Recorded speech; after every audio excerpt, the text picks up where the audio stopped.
Okay, first things first, let's check to make sure audio is okay. First things first, let's check to make All right, audio is good and we're ready to roll.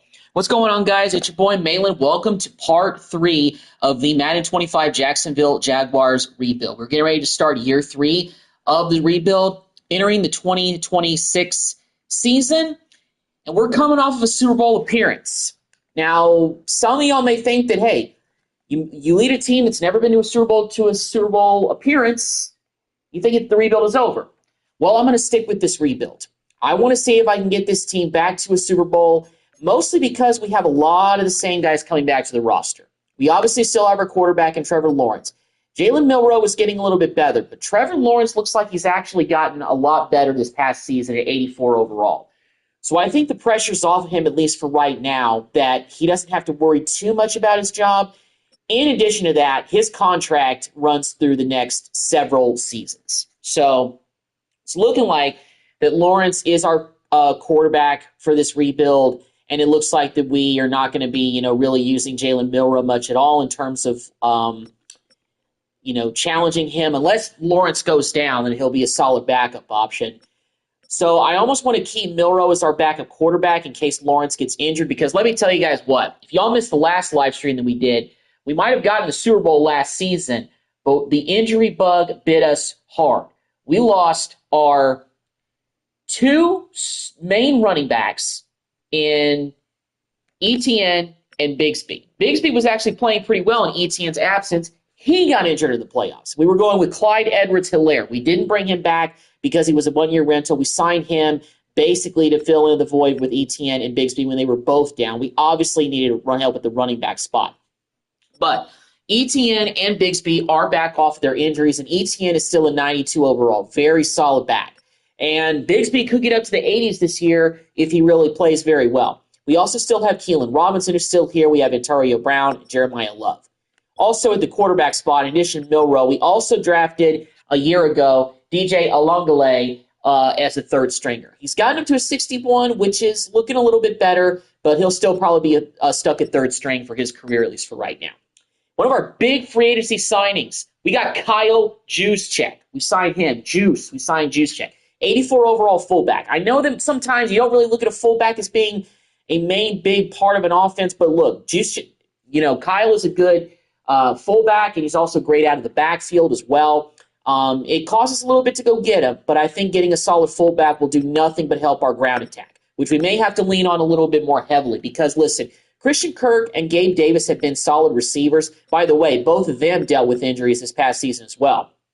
Brian Thomas is getting better, 82 overall. We have a guy in Trey Harris who we drafted last year. We have got young guys like Parker Washington, Cardinal Tate. We also have Aronde Gasson and Matthew Golden as well. So we have a couple of guys.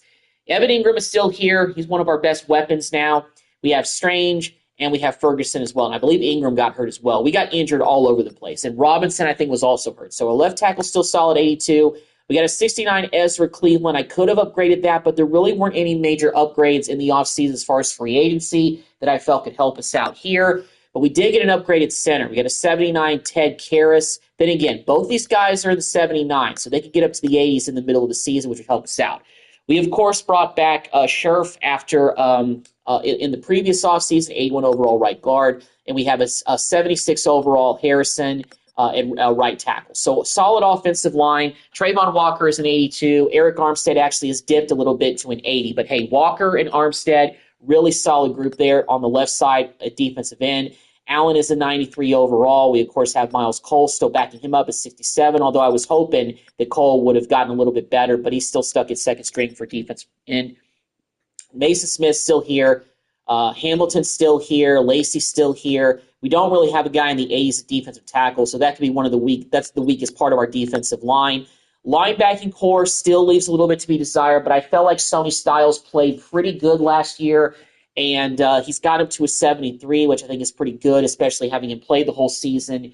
When you have your rookies play and start the whole season, they tend to develop better, so we let go of our other guy. Middle linebacker, we still, of course, have Lloyd, who's 85. We have Miller, and we have Poole. And 85 also with Foyce Olokun. So we have an 85 and we also have an 85 at middle linebacker. So the left outside linebacker spot is the weakest with Styles, but who knows? This could be a breakout season for him. Tyson Campbell is coming back off of injury as well. 83 overall corner. We have an 80 Jalen Watson, who we signed in free agency to help out with that. We drafted Kobe Bryant a year ago. He got a decent amount of playing time this past season. He's got him to a 77. I'm going to trust him to be our third corner going into the year. We also still have James. We have Bonner, Prince, Bush, and Terrell was one of our rookies we drafted this year out of Clemson, starting out at a 66 overall, but I got high hopes for him. Free safety, we got Audrey Cisco, who came back 83 overall. We also signed Juan Thornhill to help out, backup at free safety. And we also drafted Emmanuel McNeil Warren, already up to a 72 overall. That's looking like a steal in the draft because we drafted him actually as our first-round pick. I said late round, but he was our first-round pick. 72 overall. And 77, and we got a strong safety. We still have Savage, and we still have Johnson, and we have Jack Howell, who's been with us for a year, up to a 71. So he's getting a little bit better. We have Little as our kicker, and Pinion is our punter. Pinion is new, but the kicker is still the same. No changes there. So we have a lot of the same guys coming back. There's a part of me that thinks that maybe we could make a trade for a really, really good receiver, but I don't really know. First off, let's check the injury report because I saw guys hurt. Well, Campbell and Tate are both hurt, but this is preseason, so I'm not really too worried about that. They'll be back. But I want to see if there's a possibility that we could make a trade for a very, very good other receiver, even though we got guys that are in the mid to upper 80s. Just want to see who is on the trade block right now who maybe could give us a hand. No receivers are really that great. Wicks is on the trading block from the Commanders. Corloy, I don't know who that is. Trey Tucker is there, but he's 76. None of these guys are really overly impressive. So nothing really appealing on the trade block. And trading sometimes in this game is pretty hard. I don't know if we're going to be able to go out and get somebody like a Devontae Adams. I just don't think that is in the cards. In the last two drafts, I have considered drafting a receiver to help us out. But if Brian Thomas is going to keep getting better every year, that could help us out. And I think having three receivers in the 80s is still pretty solid. We got a pretty solid tight end as well. Well, here we are in the preseason. Let's get through our preseason and see how we do.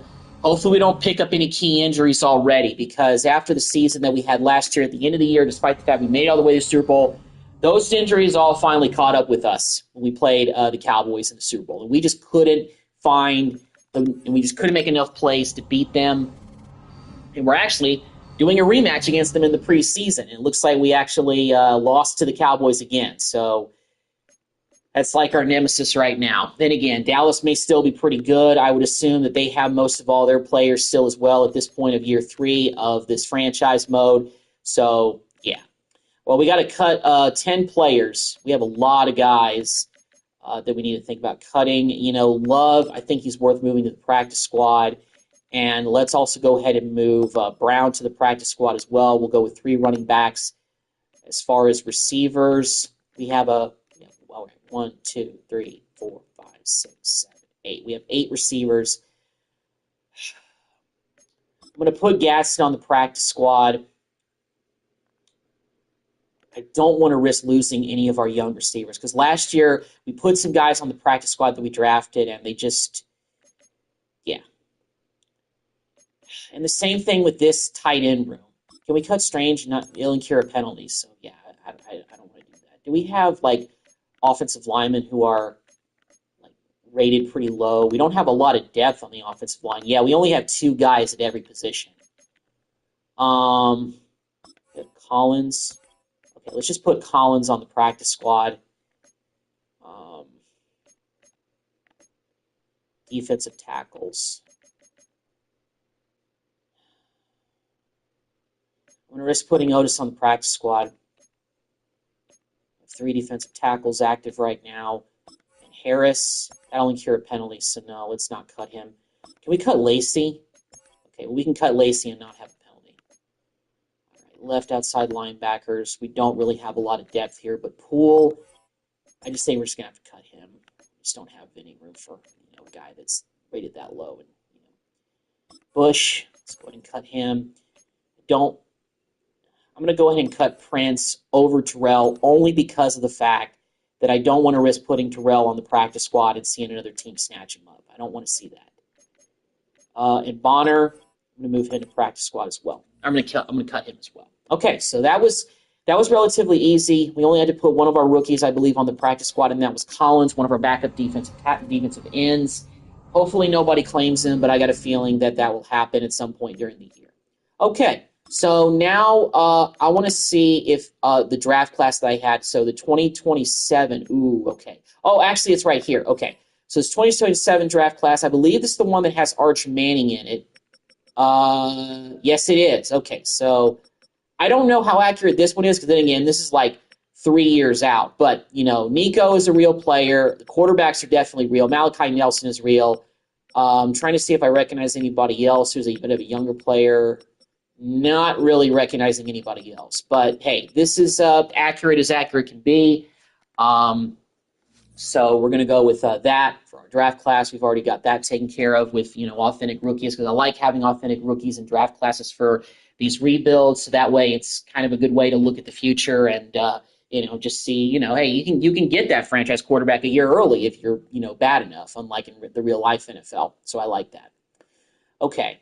Looking like that Mac Jones is still a member of the Jets. We, of course, faced them in the playoffs last year, and we beat them. So, yeah. So we are opening up week 1 against the Washington Commanders at home. And let's go ahead and simulate to the middle of the season. Actually, you know what? Before we start, let's go ahead and check the injury report, see if we have any guys nicked up in the preseason. No injuries starting the season off, so that's a good sign. So let's go ahead and simulate to the middle of the season and see where we are in year 3 with the Jaguars. Really hope we don't go through a Super Bowl hangover where we go from making the Super Bowl to barely making the playoffs. Because year 1, we actually had a 10-7 record, but it wasn't good enough to make the postseason because the AFC South, it seems like some years can be really competitive. Well, fortunately, this year we've started out pretty well. We started out 4-2. That's about where we've started out for the first 2 seasons. So that's pretty good. We've been fairly consistent in terms of having a winning record by the midpoint of the season, at least by like week 7. We're in pretty decent shape to at least make a run at the playoffs. So let's go ahead and do we have some weekly awards? Yeah, Trevor Lawrence and Allen won AFC Offensive and Defensive Players of the Week. So yeah, this could be another year where Trevor Lawrence really takes the next step. I mean, he's up to an 84. He's progressed a little bit better, so that's pretty good. Let me take a look at the injury report because I really need to keep tabs on this, I think, better. We don't have any injuries, so that's good. And we're playing the 2-5 Bears this week, so that should be interesting. Let's see about the negotiations here. Let's see whose contract is up. Yeah, and Lloyd, I forgot. We actually had him on I think we franchise tagged him. Okay, so hear me out. Because of the emergence of Brian Thomas, I'm going to let Gabe Davis walk to try to save a little bit of money. Let me see. Is Eric Armstead's contract up, though? That's the deal. And you know what? Tank Bigsby, since we have ETN on a long-term deal, I think Tank Bigsby is worth letting walk. Antonio Johnson's a backup. Strange is our backup tight end. Now, Cleveland is our starter at left guard. I wonder how better we can do. Yeah, and Eric Armstead is a free agent as well. Which one of these guys is rated higher? Okay, so Walker is rated higher than Armstead. And Armstead actually doesn't really have much interest in coming back. So I think it's worth it to bring back Walker instead of him. Let's try the neutral deal and see if this works. Okay, exactly the offer he was hoping for. Okay, so we've got him.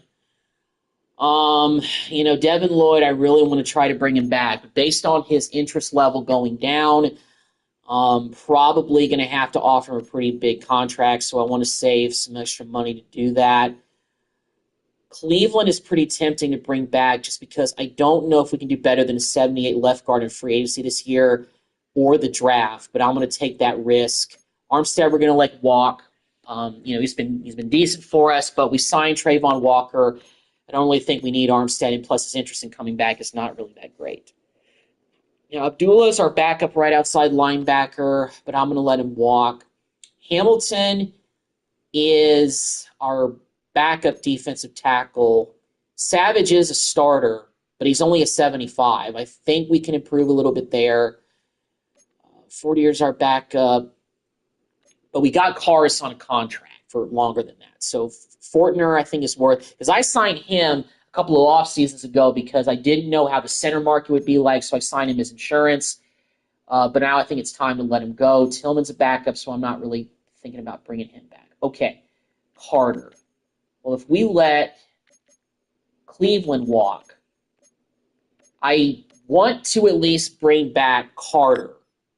Mostly for depth and insurance. That may not be the best move to do, but I can't risk having no left guards on the roster going into next season because I'm thinking that Cleveland is going to be a guy that we're just going to let walk. Hodges is a backup, but Scherf is also in the last year of his deal as well. So both of our right guards' contracts are up. Now, it looks like Scherf is kind of regressing a little bit, so I'm going to take a risk and see if I can get an upgrade there. And I'm not going to bring back Hodges because he has very little interest in coming here, and I could save some money and maybe get a solid. And also, I forgot that Karras actually is last year of his deal as well. But you know what? Even if we sign him for one more year, help him out. Okay, so helps our center a little bit. Who knows? Even though he's down to 77, maybe we can find somebody better than him, and maybe Karras can be kicked to the backup role. Bring him on, for one more year just for insurance purposes. We're going to let some defensive tackles walk, but we got some young guys there. I think Roy Robertson Harris is worth letting walk. Now, Juszczyk, I would like to get him back for one more year because I think having a solid fullback is going to really help us out. And did we get him? Yes, we got him. Okay, that's awesome. But Pinion is on the year, and Brian Thomas is on the last year of his deal as well. Oh, well, that's just a deal where we have to accept the fifth-year option. Well, we definitely will be picking up Brian Thomas's fifth-year option, which means that Gabe Davis is going to walk away. Now, Devin Lloyd is somebody that I feel like that we got to at least we got to try it. So let's try the player-friendly deal, and it worked. But we only have $4.5 million left, so that is it. Everybody else can walk. An 85 overall middle linebacker, I did not want to risk letting Devin Lloyd walk. At the very least, hopefully we can draft somebody to be his understudy and, just get some extra help back there. But yeah, we're gonna have to replace some guys this offseason coming up. Fortunately, and then again, I don't know if this was actually available on Madden Old Gen. So if I make a mistake by what I'm about to say, please forgive me. But the fact that you can restructure player contracts, give yourself more cap room is huge because I went through the Broncos rebuild at first, and I went through actually the Cowboys franchise without realizing that because you get to these off seasons sometimes you're spending all this money on big guys that you want to keep on your team. You have to be willing to make some sacrifices sometimes, but you want to be able to keep the team you can intact as much as you possibly can. At least that's the way that I try to do rebuilds, at least with guys that are in the high 80s. Because I feel like guys that are in the high 80s that are veterans are tough to replace, especially at the skill positions. So I feel like, starting with rookies is just going to put this team back a couple of years. And after going to a Super Bowl last season but failing to close the deal, I don't want to have this team take 2 to 3 to 4 steps backwards. Even if that happens this year, it's like, okay, well, this rebuild is going to be tougher than I thought. And it'll be more videos. So, yeah. Okay, so anyway, let's get back to football. We took care of the negotiations. Let's play the 2-5 Bears. Hopefully we get a win this week. And we beat the Bears only by 1 point, so getting a little bit tight here. We have a new injury. Christian Kirk has a quad tear. He's out for 4 weeks. Well, we have receivers that can help out, so I'm not going to bring in any help just yet. If it was a torn ACL, I'd be playing a different song for sure. But we're going to let that go. Well, fortunately, we're playing back-to-back teams that have only won 2 games, and it looks like the Texans are actually not very good this year. The division standings are the Colts at number 1, and they actually have the best record in the AFC right now with 6-2. So I guess the race for number 1 in this year in the AFC is not just Kansas City or Baltimore, and everybody else is playing catch up. I mean, yeah, I mean, things are tight right now because it's like still early in the season, but no team is rolling away at like 7-0. Um, so that's a little bit of a relief because in the AFC, the team that has the best record is 6-2 with the Colts, and we're only one game behind them. Ravens and Dolphins are both 5-2. The Broncos are 5-3. So no team is just running away with like division titles or the AFC crown. All right.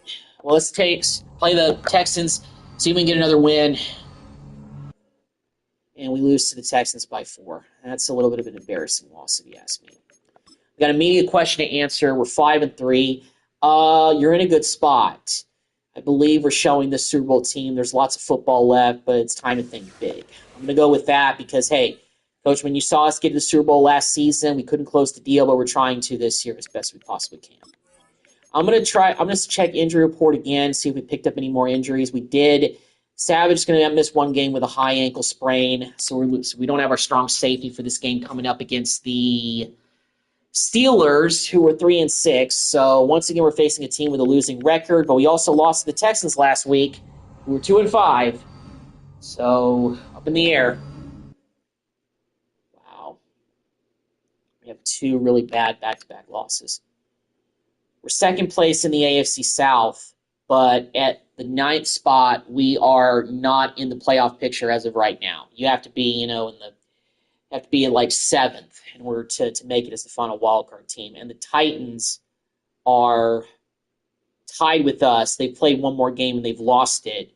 We're above them only because we're not 5-5 as well. And Houston is actually starting to get some ground. They've won 2 in a row, including against us, so they're 4-5. New ability unlocked. Ooh, for Trevor Lawrence. Okay, well, this is good.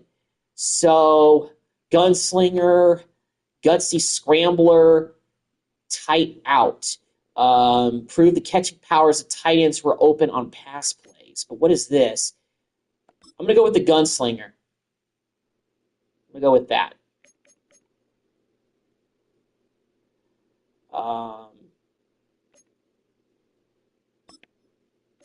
So can we replace it with this or Zone Red Eye? Oh, okay. So Bulldozer, Jukebox, Scope, I guess Closer. That's a scramble lines out. Okay. Gotcha. Okay. All right. Ability was unlocked for Lawrence. We upgraded him a little bit. That's pretty good. We're done negotiating with the players. And by the way, speaking of the Titans, we're closing the gap for second place in the division race. We play them this week. It's going to be a big one. Week 11. And we beat them by 3. Wow. Close win, but a win. Where does that put us in the division? Okay, well, with us beating the Titans, that put us a firm game above them, so we're second place. And we are in the 7th spot. So if the season ended today, we are in the postseason picture. The Texans lost, so they're 4-6. The Colts are 7-4, and I don't know when we play them next. We actually have the Titans in a couple more weeks, so it could be pretty big coming up. But look who we're playing this week. The same team that we lost to the Super Bowl to in their own home stadium. We got to go back to the scene of the crime. Let's see if we can get our revenge against the Cowboys today. It's tough because I'm conflicted because y'all know that's my team, and we lost to the Cowboys again. Well, I'll tell you one thing. If we manage to get back to the Super Bowl, if we got to face Dallas, I'm not sure if we can beat them, to be completely honest with you guys. I would imagine they're still a juggernaut. So, yeah, that'll be tough. And Brian Thomas does have a dislocated wrist. He'll miss this game that we have coming up against the Eagles. So we got another team from in the league, and the Eagles are 11-0. Oh my goodness! Forget the Cowboys. We may face them in the Super Bowl. They're 11-0. That is impressive. And because we lost, we've actually slipped out of the playoff picture as of right now. Let me actually check this. Yeah, we're not in the playoff hunt right now at all. The Colts are the 3 spot right now. What is the Chiefs' record looking like? Because they're in the 7th spot, which is kind of crazy that Mahomes would be there. Okay, well, we have the same record as them, but yeah. Oh, I don't want to exit. All right, Let's see if we can get a win against the Eagles this week and get back on the winning train here. Well, we can't stop the Eagles' undefeated season. They're going to stay undefeated at 12-0, which is very impressive. They may finish the regular season unbeaten and untied. But with 2 straight losses, do you feel like an opportunity is slipping away? If we do fail to make the playoffs, there will be some changes made to this roster. I'm going to say that because we are starting to slip. I'm not going to sugarcoat it. We're 6-6 right now. We're 11 in the AFC. We're pretty far on the outside of making the playoffs at this point. And this game against the Titans could be pretty big because both Houston and Tennessee are 5-7. We lose to them, we could go into 3rd place or worse, the basement of the division. Could be tough right now. Could be tough sledding, guys. Year 3 may be a big hangover year, but we get back on the winning ways and we beat the Titans. That's great. We are back in the 9th spot, but that's not back in the playoff picture. At least we got back on the winning side of things and got above 500 again. We haven't been below 500 this whole season so far, so we at least have that going for us. I mean, small victories are small victories. The Bengals, though, were 6-7. They're no slouch, so this is still a pretty big game, too. And once again, we're up and down. We lost to the Bengals. We're still 2nd place in the AFC South, but we are far outside of the playoff picture. Okay, so who's in the 7th spot right now? The Steelers. Okay, so the Steelers are in the 7th spot right now. Let me see what the AFC as a whole is looking like as far as division standings. Okay, well, the Steelers are 7-7 just like us. But they're in a division that doesn't have a 10-win team. And there's a bunch of 7-7 teams right now. There's Kansas City, Denver, and Buffalo, Pittsburgh, and Cincinnati who just beat us. So they would own the tiebreaker in any seeding scenarios. So I think realistically we would have to basically win out or else we're mathematically eliminated from the playoffs. I'm going to ride this out, see what we can do. I forgot to check the injury report, but I don't think we have any injuries. Hopefully not. But we get a big win against the Ravens, who are pretty good this year, 38-24. That's a pretty big win. We're up to the 8th spot. We're 8-7. And who is in the 7th spot right now? It's the Bills now. Okay, so the Bills are in the 7th spot. And they are 8-7, just like us. But there's so many 8-7 teams, including us. Because you got the Broncos, you got the Chiefs, you got the Bengals, and you got the Bills. But Steelers starting to slip up. Bengals starting to, not really, but, some teams starting to slip up a little bit and, get farther away from the playoff picture. The Chargers are tough. They're 10-5. We actually play the Bills to end the regular season. That could potentially determine playoffs. We lose to the Chargers. I unfortunately think, guys, that is it. Not only did we lose, but we are now firmly sitting at 3rd place in the AFC South at 8-8, and we only have one more game left. Playing the Bills this week. I don't think we're going to make the playoffs this year, unfortunately, but let's play this final regular season game and see if we can win. The only injury we have is Tyree Carter, who has a broken finger. He's our backup left guard. So what's insane is that we haven't had any significant injuries this season like we did last year, and we're worse. Trevor Lawrence looks like he's gotten better, but doesn't look like a lot of guys on the team really got better. This team didn't get any better, which is we're taking a step backwards in year 3. This is not what I want to see in a rebuild. Changes might be coming. I don't think changes are going to come just yet in the head coaching department. I'm going to go ahead and say that for now. But if we have something like this happen next year in year 4, Doug Peterson, I think it's time to move on. I mean, I know it's Super Bowl hangover. I know it's tough. But, still. But I don't know. Do I try a new coach? Okay, here's what I'm going to do. I'm going to look and see what coaches got fired and who's out there. and then make a decision on whether I think I should keep Doug Peterson or go with another coach. If there's somebody out there who's really, really good, like, I don't know, Sean McDermott or Andy Reid or somebody like that, then I'll go out and go get him. But if there's nobody like that who's really good, who's available, then I think it's just worth it to keep Peterson as our coach. We haven't really had a lot of staff upgrades during the season, which I've noticed. We have 4 points to spend, but that's not enough to spend money on anything. So we really haven't been able to upgrade our coaching staff during the stretch as well. Even during the whole rebuild, these 3 years, we really haven't had a chance to upgrade them very much. All right, well, let's check out the playoff picture going into the final week of the regular season. I don't think we got a chance. But if we beat the Bills, who are hosting at home this week, we could change up the we could shuffle the AFC playoffs a little bit.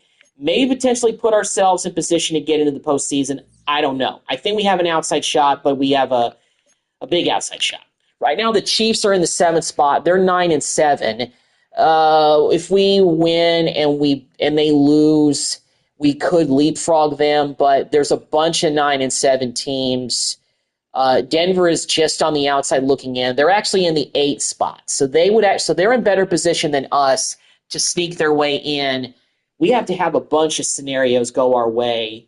Let me try to see if I can list these scenarios because it's hard sometimes to determine this. So, of course, obviously, we have to win. I think the Chiefs and the Broncos would have to lose. And also, it's looking like that I guess the Browns, the Bengals are already firmly in the playoffs, it looks like, probably. The Browns would have to lose. And I think also potentially the Jets would also have to lose. So would the Texans. And I think that's it. And I think the Steelers, too, because if the Steelers win, they could be 9-8 just like us. And I think they would own the tiebreaker because they beat us. So, yeah, we have it's too big of an outside chance of making the playoffs. So I'm not even really going to say we have a very good chance. But let's play the moment, and let's play this game. Now, I want to see, do they, because I watched a little bit of the Jaguars game yesterday. They played in real life against the Colts. Do they have those throwback uniforms in here? 2000s Classic Alternate, 2000s Classic Home, 2010s Classic Away, 2010s Classic Alternate. I don't know if they have them.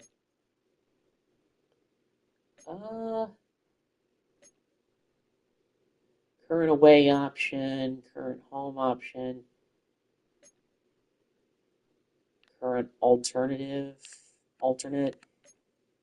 current color rush,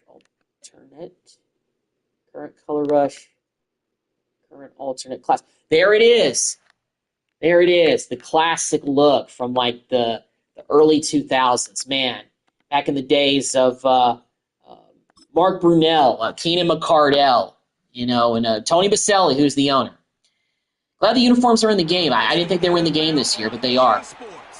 So here we go. Lawrence is thrown for 3,700 yards, 32 touchdowns, 9 picks. His job is secure for our franchise quarterback, but I think we just got to get some better pieces around this team on defense. And, I think this is the year that we just got to say balls to the wall, draft the best receiver if we can, and go forward from there. But hey, we are likely not making the playoffs. We are 8-8. We're trying to get to above 500, to at least finish with above 500 for the 3rd year in a row. Not making the playoffs, but you know what? Got a chance. Go out here, win, play well. We're playing against a playoff-bound team in the Bills. We could shake up playoff seeding for them. And other teams trying to buy in for a chance, open the door for somebody else, even if it's not us, and just play with some confidence. That's what we're out here to do. Our final regular season outing. This is the last chance with this group. So let's make it a good one. Now Lawrence. Here we go. Deep pass. First play is a deep pass to Ingram. Let's go. A big hitter to start the drive has him up near midfield here for 1st and 10. Lawrence keeping it and gains 2 yards. Etienne is back there. It's the first time I've been able to play with him since the first season. So let's run the ball. There we go, ETN. Make that move. There we go. Nice run. 5-yard pickup. Get the first down here. 3rd and 3. Pick this up. Come on, ETN. Fight through there. Oh, get through there. Way to power your way for the first down, ETN. Let's go. Glad you're back. Let's actually all go to a bench. Hopefully Kirk is deep enough. I can find him. Christian Kirk can't hold on to the ball, though. That's good coverage, but you had a chance at it, Kirk.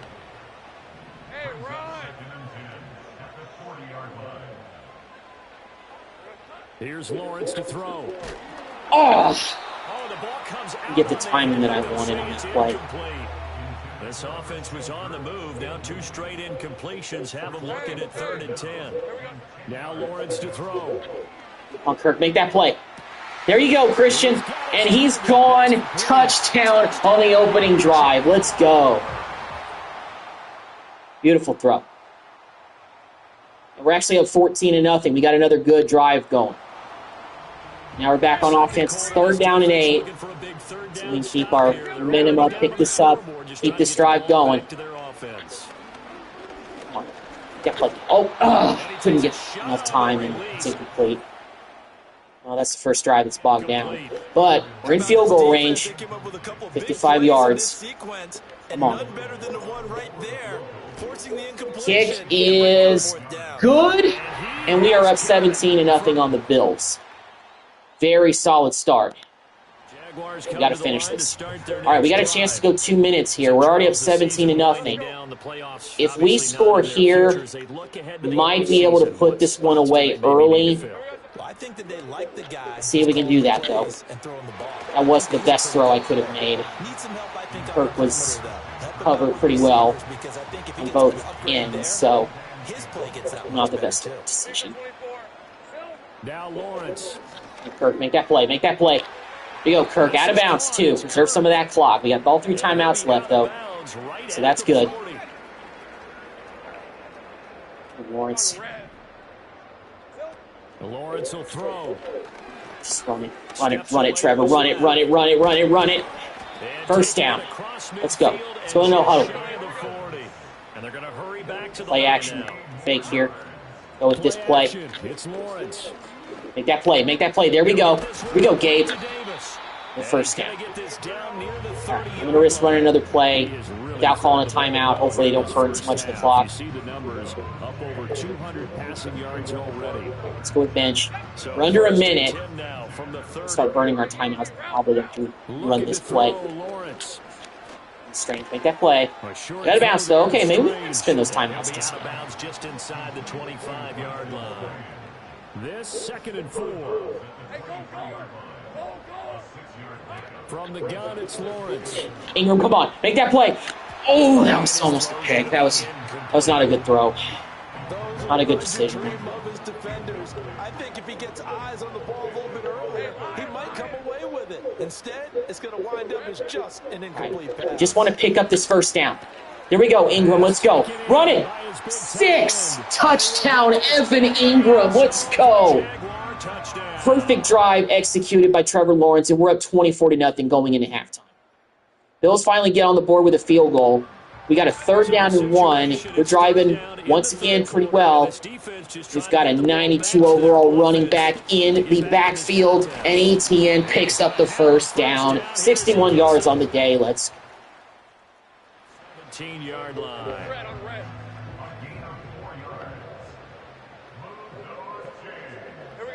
Here's Lawrence. He broke a tackle. What a nice play by Lawrence. Brings up 2nd down, though, so I'm not. Lawrence has a little bit of mobility, but, I mean, it's not too much. And I don't like him taking those hits, sure. So you got to be careful with that as Gabe holds on to it. 1st and goal coming up. 4,000-yard passing season for Trevor Lawrence. Let's go. 35 TDs on the year. This man has been balling out all season.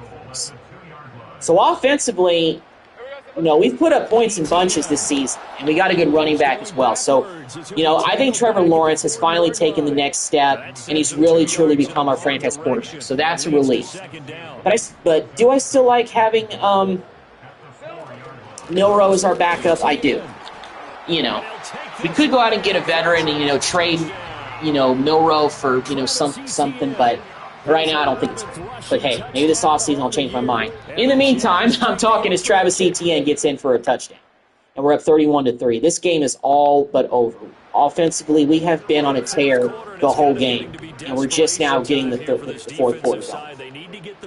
Is it the luck of the throwback unis? I don't know. But I like them. All I know is I like them. And, look, I'm not a Jaguars fan or anything like that.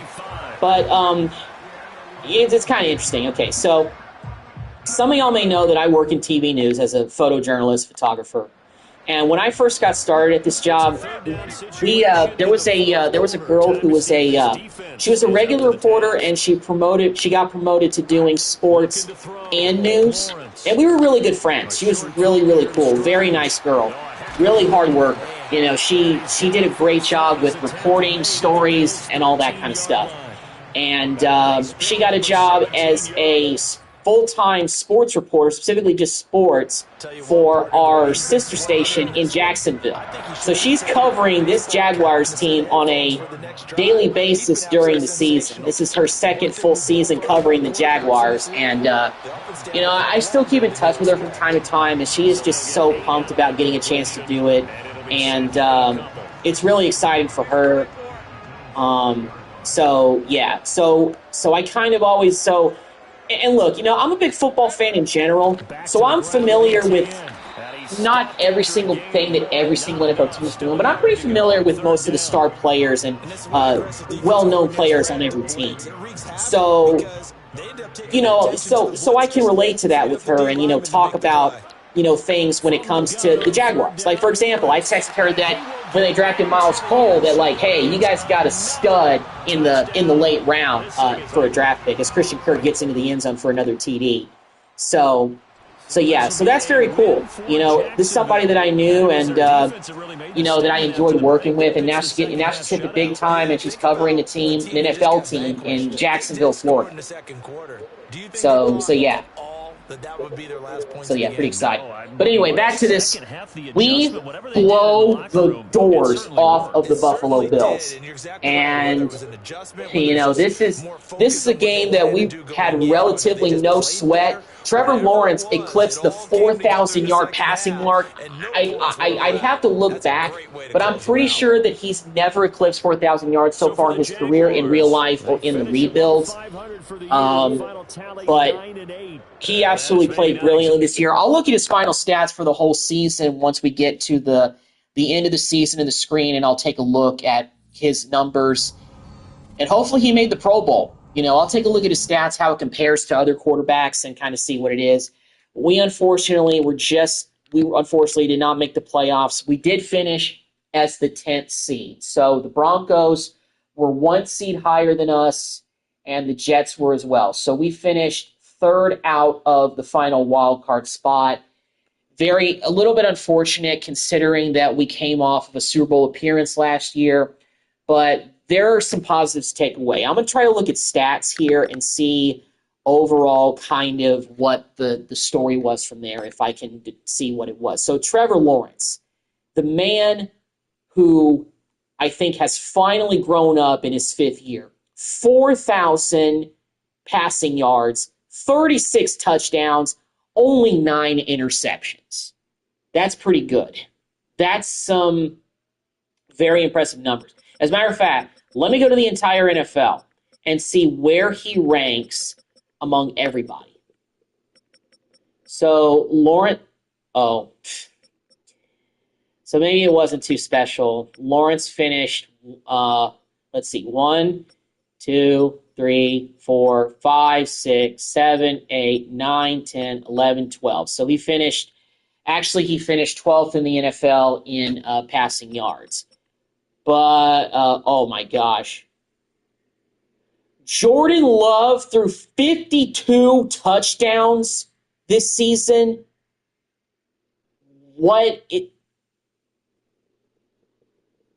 What? Okay. 52. So I guess I should have pumped the brakes on praising Trevor Lawrence so much because Jordan Love threw 52 touchdowns. And Dak threw 44. Mahomes threw 49. Purdy threw 48. Anthony Richardson threw 43 touchdowns. Oh, my God. Who threw the least amount of touchdowns? Well, 0 for, Mac Jones. I guess he wasn't a starter anymore. What starter threw for the least amount? Lamar Jackson only threw 20. Well, he runs for a lot. That's probably why. But Quinn Ewers, or maybe it's Shedeur Sanders. So Shedeur Sanders, I guess, is the full-time starter for the Raiders. He only threw 15 touchdowns the whole season. Not a good look. Daniels only had 21. Drew Allard, who's the new starter for the Giants, only had 21. Kyler Murray only had 22. Carson Beck had 24. McCarthy only had, Tua only had 25. So, okay. Well, as far as touchdowns for the season, where did that put Lawrence? Okay, well, he finished 1, 2, 3, 4, 5, 6, 7, 8, 9th in touchdowns in the whole NFL. So we finished 9th in the NFL in touchdowns, passes thrown. Michael Penix Jr. Cam Ward threw 44 touchdowns. Wow. Former Miami Hurricane doing big things in New York. But God, 52 touchdowns for Jordan Love. Unbelievable. Let me check rushing. Travis Etienne, though, did work on the ground. Over 1,200 yards, which made him 1, 2, 3, 4, 5, 6th in the NFL in rushing. So he finished 6th in the NFL in rushing. He had 11 touchdowns, which put him pretty low, actually, in the 15-ish range. Receiving-wise, where do our guys rank in the NFL? So it looks like Gabe Davis, I think, led us in receiving. Well, let's look at our own team. Okay, so let's just look at our own team. Let's get back to our own team. So Gabe Davis actually had a 1,000-yard season, but he only had 4 touchdowns. Even though he led us in receiving yards this season, I think it's still worth it to let him walk. We got to save some money. And we can't even really afford to keep Gabe Davis at this point. Not even franchise tag him. I don't think we can even afford to do that. Kirk didn't have 1,000 yards, but he had 12 touchdowns. Thomas had 4. Ingram had 4. Etienne had 3 receiving, and Harris had 3. Strange had 2. Bigsby had 3. But Lawrence really spread the ball around this season, it looks like. I mean, 4,000 yards is good, but I guess considering the times that we're in the NFL, it unfortunately is actually pretty pedestrian. So things are it's looking like that defensively. I think this is an offseason where we have to make some moves there. I think that's the direction that we have to go. That's what it's looking like, but, we'll see. So first of all, let me check staff moves because I think as soon as the season ends, these are – okay. So the Bills' offensive coordinator got fired. What head coaches got fired? So Brian Dable got fired. All right, so let's see. Which head coaches got fired? You can only see who's fired. So Brian Dable, Gary Crawford, Gordon, Bailey, as well as Dan Hampton. D'Amico Ryans got fired. But I don't think that's too much of an improvement. Mike Tomlin got fired, though. Mike McDaniel also got fired. Jonathan Gannon got fired. And so did Gaffney, a.k.a. Sean Payton.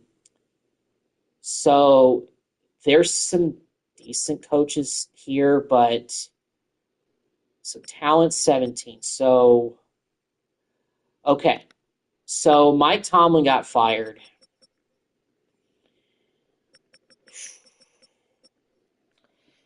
And our defense really needs a boost. I'm going to see I'm going to do it. I'm going to do it. Franchise staff. Doug Peterson. Bye. So can we hire Mike Tomlin now? Is Tomlin even available? Oh, there's even more that are available that I had no idea. Dan Quinn is available. So's LaFleur. So's Alan Dable. Gerard Mayo. Talent 7. So I'm going to look at the talents and see what all these coaching talents have. So, there was a lot of good ones that he had. But you know what? Tomlin has more. We're going to hire Mike Tomlin as our new head coach. So, yeah. That might have been a gamble. But it's time to bring in a new voice. Let's go ahead and actually upgrade him a little bit. We have 10 points still left. Can we spend it on anything? I don't think we can. Okay. All right. So we have made a change at the head coaching position. I did not think that we were going to go in this direction, but we did. We have hired Mike Tomlin as our new head coach, and we have fired Doug Peterson. So I want to see now what this does to our roster and how many guys no longer fit the scheme. So ETN still fits. Well, we still have our offensive coordinator. I'm not going to get rid of him.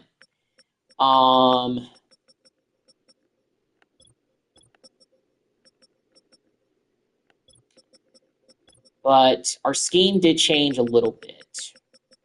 Defensively, things might have changed up a little bit. I don't see the puzzle piece by every guy now.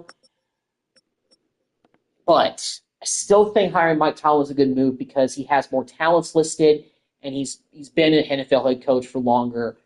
And we could use a defensive, and I think we could use a defensive-minded head coach to help out this defense. But it doesn't help if we don't bring in talent to help out this defense to improve things, because some part of me thinks that defensively we weren't very good this year. So let me actually go back and look at some more stats.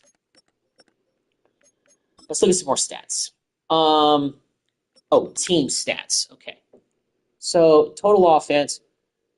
So we actually ranked 1, 2, 3, 4, 5, 6, 7. We actually ranked 7th in total offense this year. That's not bad. Defensively, we're nowhere in sight right now. We're towards the bottom.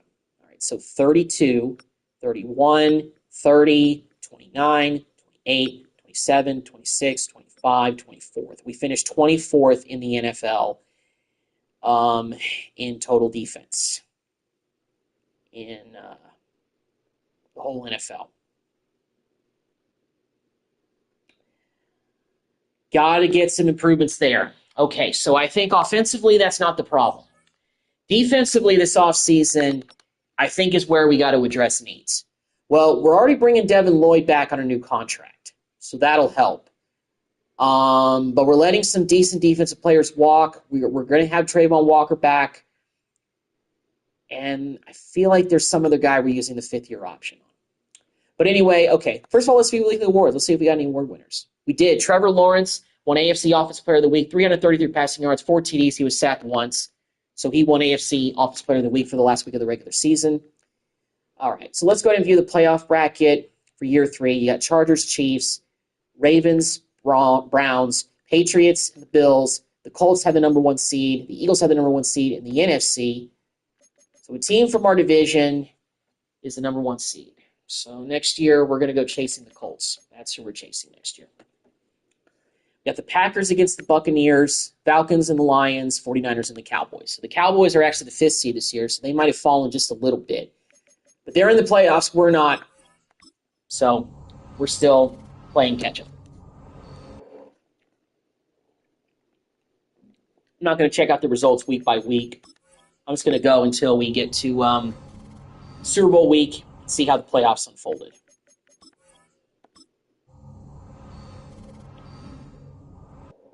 All right, so we're in Pro Bowl week. Let's see what happened in the NFL playoffs. So the Chiefs go on the road and beat the Chargers. The number 2 seed goes down. The Ravens beat the Browns. The Patriots beat the Bengals. So it looks like the Patriots are back. The Patriots also beat the Ravens on the road. Wow. So Gerard Mayo, it looks like actually, you know what? I didn't even see Gerard Mayo. He was actually a coach who got fired, so they must have hired a new coach. But anyway, the Patriots look like they're back. They must have found their next Bill Belichick. So they beat the Ravens, and the Colts beat the Chiefs. So in the AFC Championship, it was the Colts and Patriots, a rekindling of an old rivalry, and the Colts win. They go to the Super Bowl to face off against the Philadelphia Eagles. And in the NFC bracket, we had the Packers beat the Bucks, the Lions went on the road and beat the Falcons, and the 49ers beat the Cowboys. So kind of like back in the early 2020s, because we're a few years separated from that for now at this point in this franchise. They beat the Cowboys once again. They get the better of them, but they lose on the road to the Packers the next week. But then again, a 52-touchdown Jordan Love will do that to you. And the Eagles beat the Lions, but the Eagles do beat the Packers by 2 in the NFC Championship game, so it's Eagles-Colts in this year's Super Bowl. Let me take a look at the Pro Bowl roster and see if any of our Jaguars made it. Travis Etienne made the Pro Bowl, 93 overall running back. Juszczyk didn't make it as the fullback, though. None of our receivers made it, not even Ingram. Looks like no offensive lineman made it, but I'm not surprised at that. What about any defensive players? Well, since we ranked 24th in total defense, probably didn't have anybody make the Pro Bowl from this side of the ball.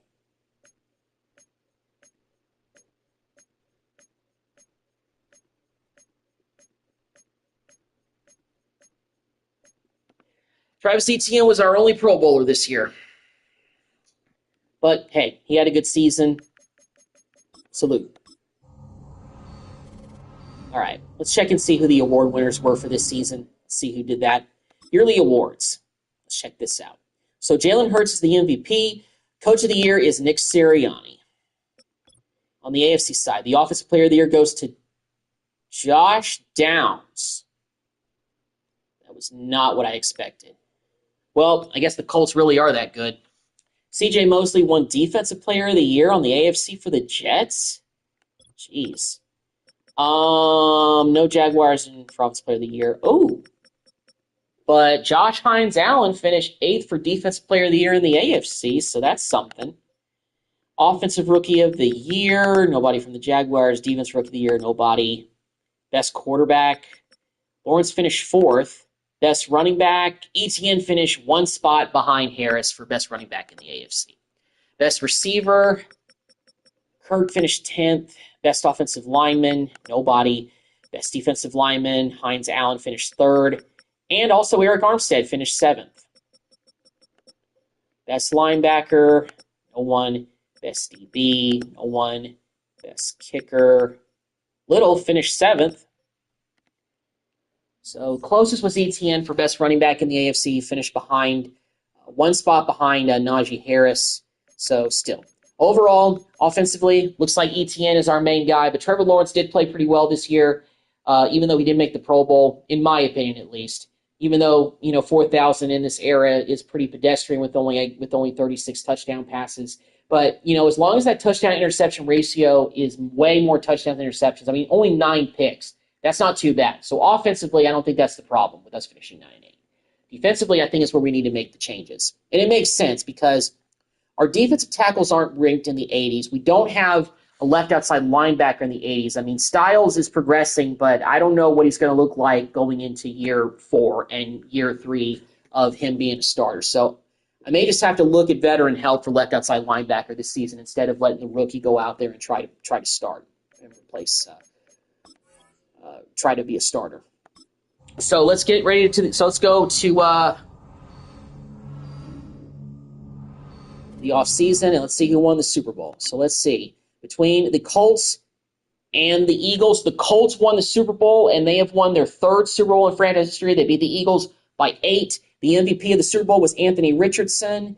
Yearly awards, Hurts, Sirianni, Josh Downs, wide receiver. Okay, I forgot what position he played. He was the Offensive Player of the Year. Defensive Player of the Year went to Aiden Hutchinson of the Lions. Offensive Rookie of the Year was Connor Wademan, the former quarterback from Texas A&M, got drafted by the Seahawks. He was Offensive Rookie of the Year. And Nick Martin won a Defensive Rookie of the Year for the Falcons. So Super Bowl hangover. We don't make the playoffs. And let's see who retired. Maybe we actually had some retirements this year. Let's see who else retired. Bayard retired. Morgan Moses retired. We had him for the Super Bowl season, but we let him go just because we couldn't afford to keep him.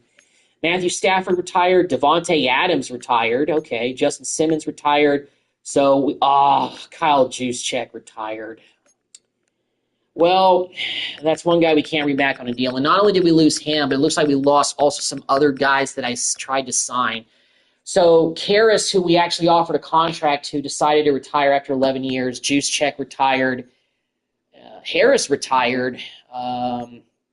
And Sheriff retired, even though I wasn't going to bring him back anyway. Just time to move on. So this is the first off season where we've had some guys retire. Really was hoping that Juszczyk would be able to come back for one more season. But hey, after 14 years as a fullback in the trenches, makes sense. But I will say this. He might have been a big reason why ETN ran for as many yards as he did and had a Pro Bowl season, because your running game is only as good as your fullback, if you ask me. Probably helped out our offense tremendously. So maybe we just need to go out and get another pretty good fullback. What'll be as good as Juszczyk, but we'll see what we can do. But Karras and Scherf are two starters on the offensive line who retired that we have to replace now for sure. But with the money that we're not going to have to give them with the new contracts that we were going to offer them, at least with Karras, because we actually offered the deal and it was Juszczyk, we may have some more money that we can spend. So because of this, I'm actually going to go and double down and see if we need to accept anything. First of all, let's pick up Brian Thomas's fifth-year option. No question about that. I want to keep him. We have $10 million now, so we have a little bit more money than we had when we hit the offseason first. So, listen, I think Gabe Davis, I'm just going to have to risk letting him walk. Who knows? There could be a good rookie receiver that we can draft that'll help us out. Brian Thomas is 83 overall. He's getting better. But I think his ceiling may be 83, so I don't know how much better he could be. Now, let me revisit all of this and see if we need to now consider bringing some other people back. Sheriff retired. So I'm actually going to bring back Fortner again for insurance purposes. Only brings us down to $6.2 million now. That's the only problem with that. Connor Hodges is just rated too low. I just don't think that's worth investing in. Okay. Well, unfortunately, we only have $6.2 million to spend in free agency, so that's not enough to do anything. So I'm going to see if I can do anything regarding player contracts, see if we can create some room. So can we... Okay, so we can adjust ETN's contract for $3.94 million. So that's good. Who else is our top guy? Josh Allen. We can restructure his deal. It will free up $11.8 million. Let's go. That's beautiful. All right. What about somebody else? Lawrence. That'll free up $3.66 million. Okay, for this season, for this offseason that's coming up. That's good. Now, Lloyd, we just gave another big contract to, but let's see if maybe we can restructure it. That'll free up $2.53 million.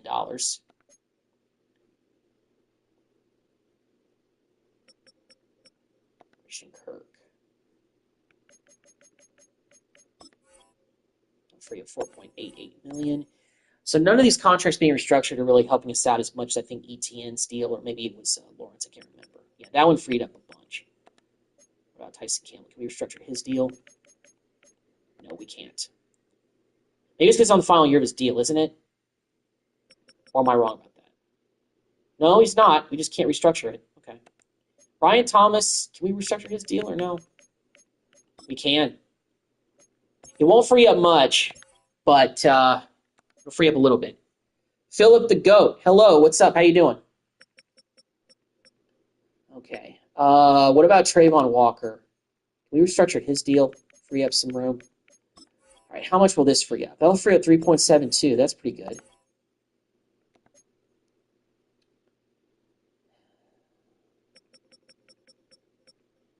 That's Cisco. We free up money with him.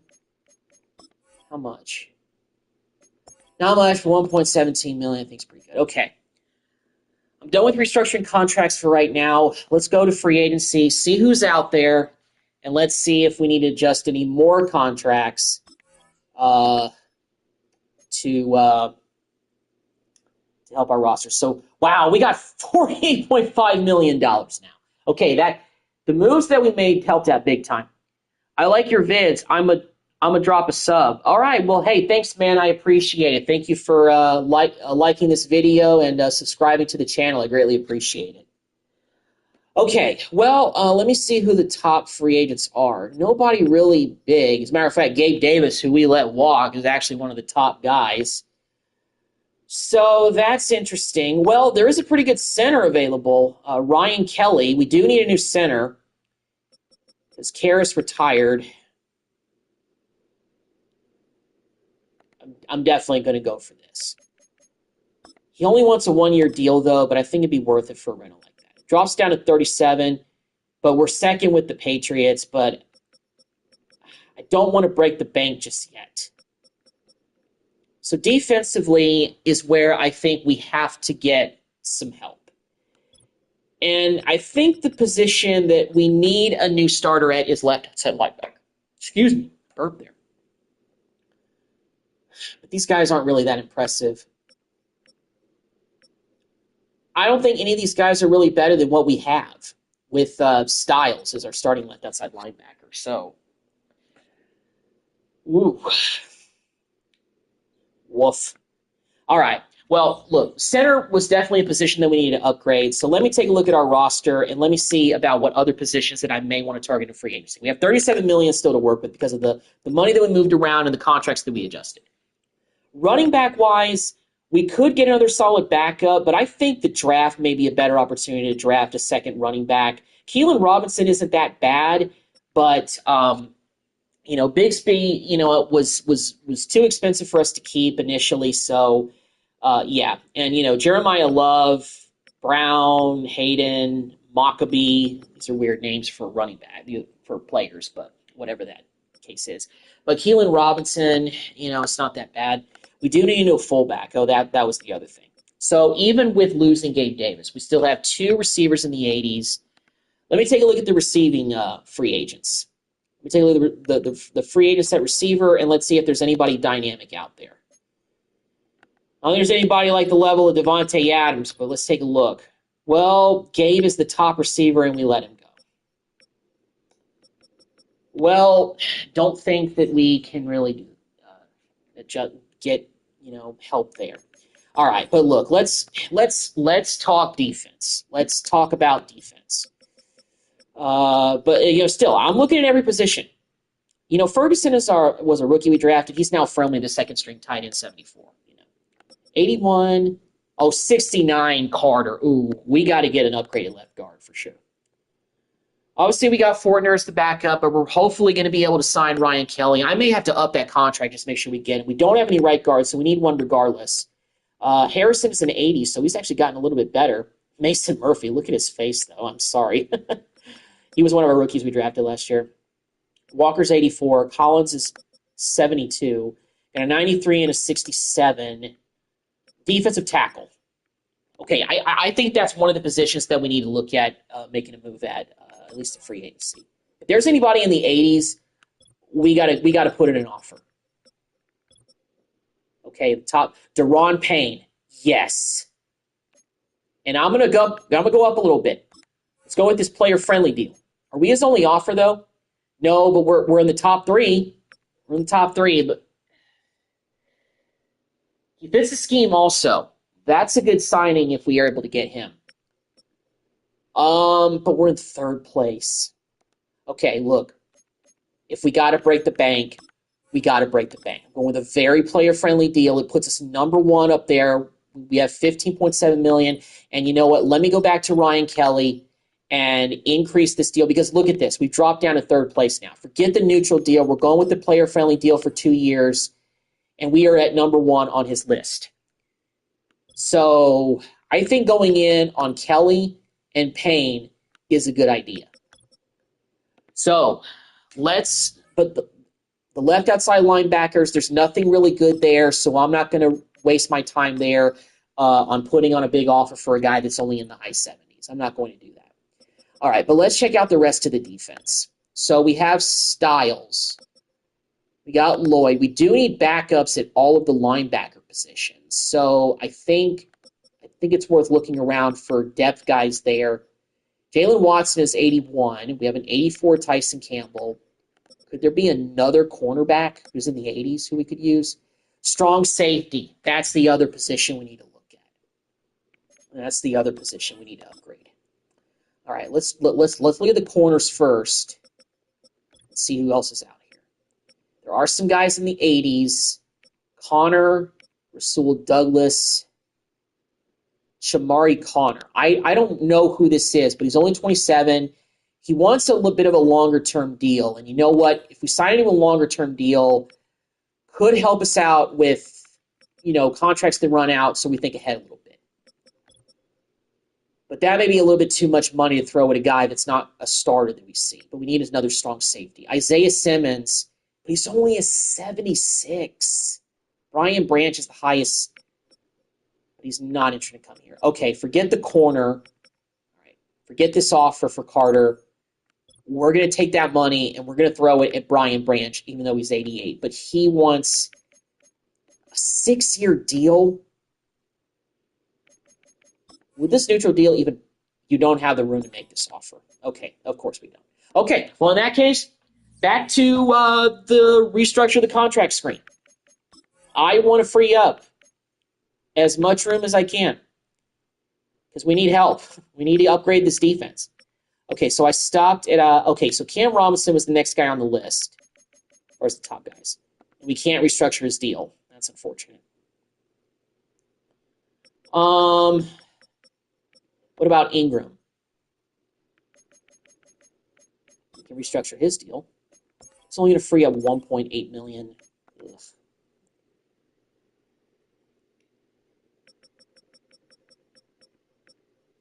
What about Olookun? We can't do anything with his deal.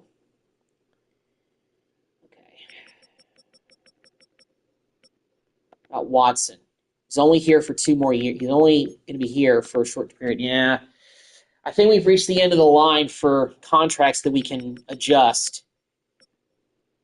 Who's going to be, here for a while? Trey Harris, the rookie, but can we restructure his deal? Can a little bit, but it's not going to free up much. Okay, well, every little bit, I guess, helps. All right, let's go position by position if we can. Let's do that. We've already restructured Lawrence's deal. Can we adjust Milrose's deal potentially? That's only going to free up $4,600K. That's pennies. What about Alungale? Well, no, he's only going to be here for he's not going to be here very long.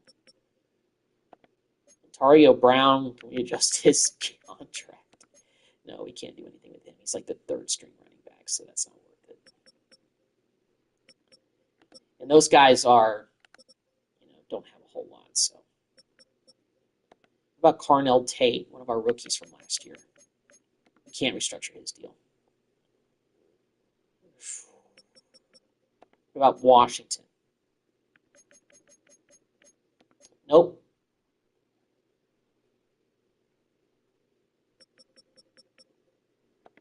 You know what? Let's go ahead and cut Gadsden. Didn't free up much in cap space, but all right. Let's go through this and see what players don't give us a penalty if we want to release them.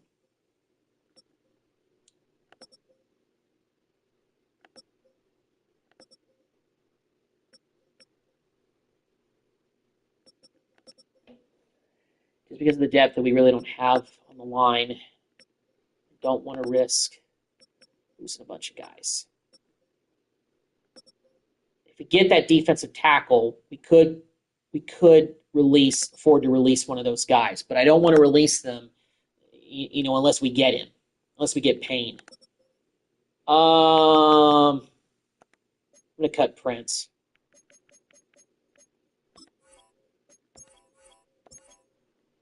Releasing this guys is not going to give us a whole lot of cap space, but I got to try something. Tatum, I'm going to cut him as well.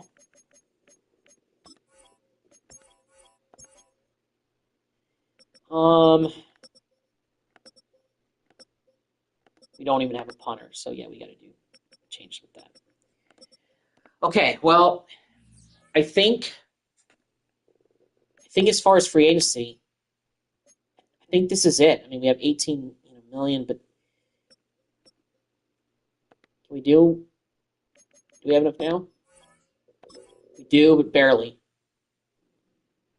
And it doesn't even put us in the top. Okay, withdraw the offer. We just don't have the funds to go get Branch.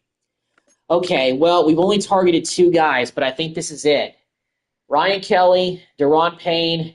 The Falcons have a bit of a better offer. Oh, jeez. Well, hopefully we get Payne. At the very least, hopefully we get Kelly. If we don't get Payne, maybe that'll be for the best so we have more money to spend in other places. But we're going in on Kelly and Payne, at least for this first wave, and maybe for free agency, and that's it. So let's go ahead and simulate to the next week. Maybe a year of the draft that we have to get some help. So let's see. Did we sign any of these guys? We got both of them. Let's go. We got Ryan Kelly and we got Payne. We have 18 million still left. So I think with the money spared, we need... Okay, what offensive line group do we not have anybody at right now? I think it's right guard, but I want to check. Let's check. All right, before we do anything. Right guard, it's right guard, okay. Now, we could always kick one of these guys over to right guard. But, hey, we got Kelly. Fortner backing him up, so that's good. We got a better center this year, too, 85 overall. Okay, but we need a right guard. Not looking for a guy that's, going to cost us a lot. I'm just looking for a guy. I'm just looking for a guy to go in there and at least be able to play. We're going to address right guard in the draft, though, regardless. So, yeah. Some of these guys, hopefully I can find a guy that fits our scheme that's not super expensive. Liam Aikenberg. He seems like somebody we can afford on a team-friendly deal. Let's go with a team-friendly deal because we just need to get somebody in here. And that's his only offer, so that should be okay. Okay, so we have... okay, well, what other position groups do we need to get, backups for? Let me see here. Because I think on the offensive line, there was one other offensive line spot where we could use some backups. Up there, right guard, right tackle. Okay, we're good there. Not on the defensive line.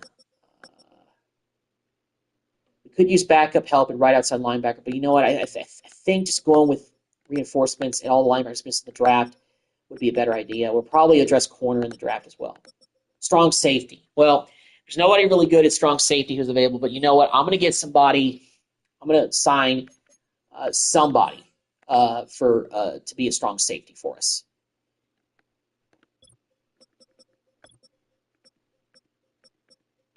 Somebody that's not really expensive.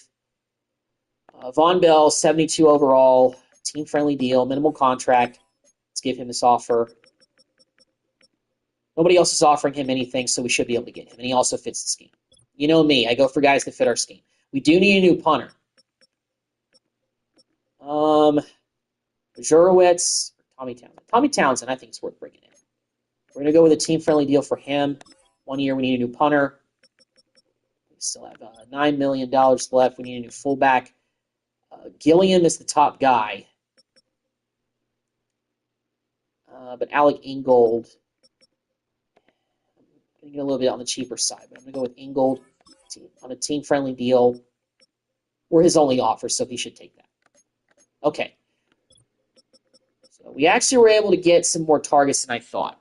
Von Bell, Ekenberg as a new right guard because we don't have one on the roster. And we're going after Alec Ingle to be our new fullback, and also Tommy Townsend to be our new punter. Hopefully we land all these guys, and I think this is it for us. Draft is next. I'm not going to look at the mock draft until we fully finish free agency because it will adjust based on what we did or didn't do based on free agency. So we got Townsend, we got Ingold, we got Bell, and we got Aikenberg. So looks like we've got everybody that we offered contracts to, so that's good.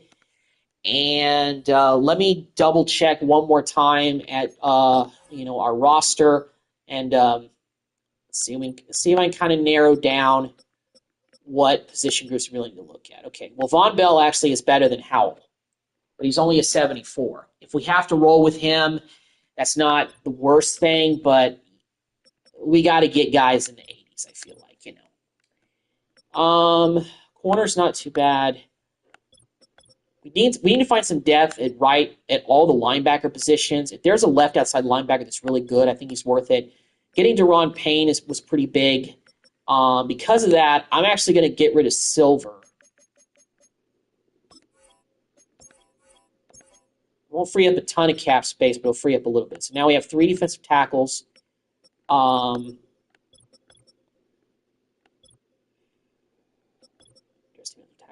Right guard we need to address in the draft, I think.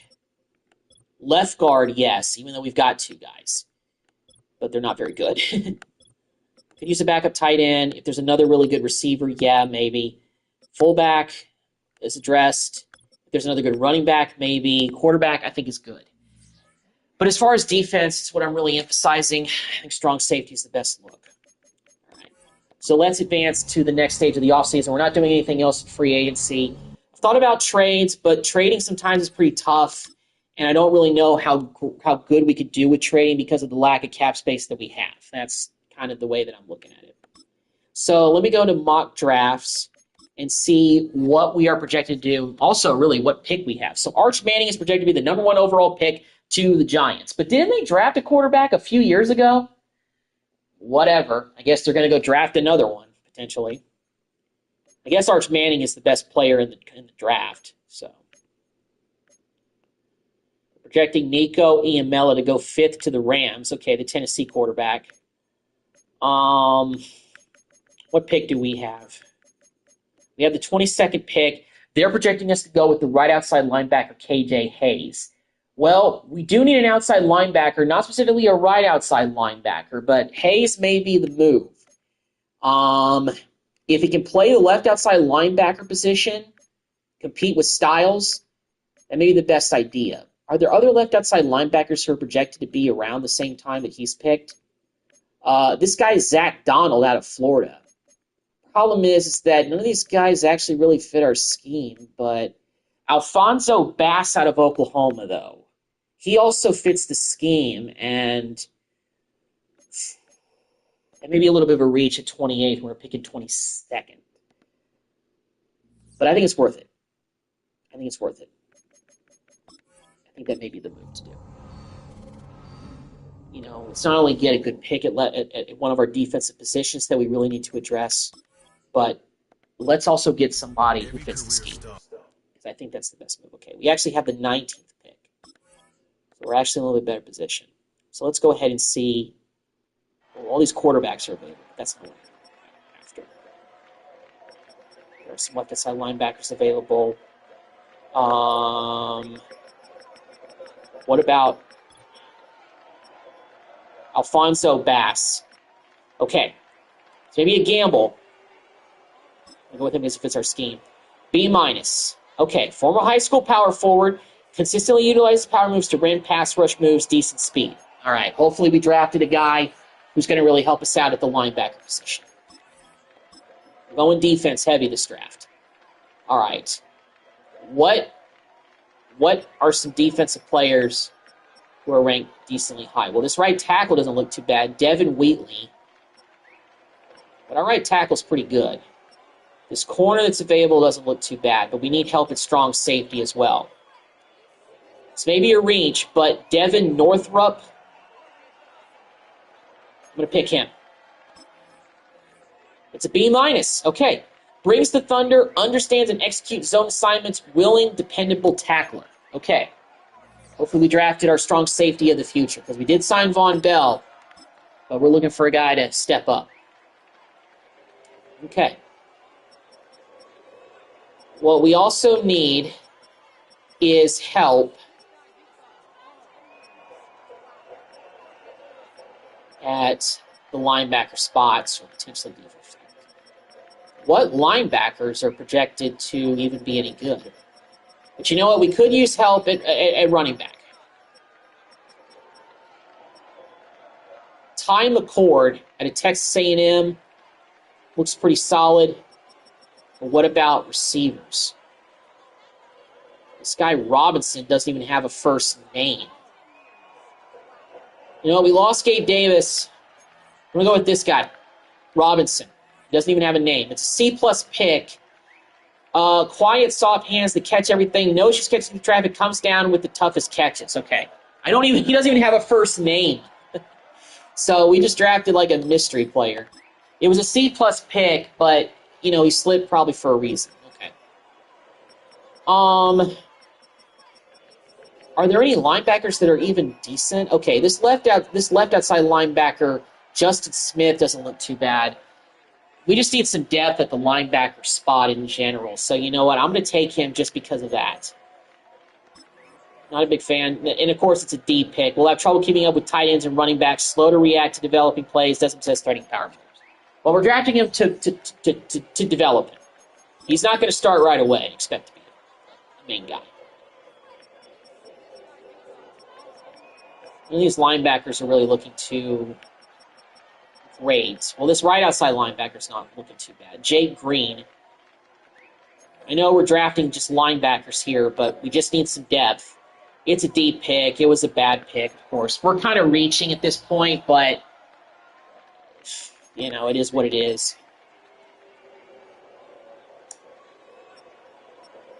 This cornerback, Mitch Jett, slipped up a little bit. Slipped to the 6th round. I'm going to take a chance on him. See, average pick. Okay. So hopefully that's... It doesn't come back to haunt me. As far as depth, really don't think we can do too much else. There's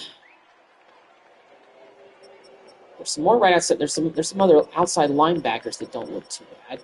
This middle linebacker doesn't look well, but all these guys are potentially undrafted free agents. I don't know if I want to reach that far.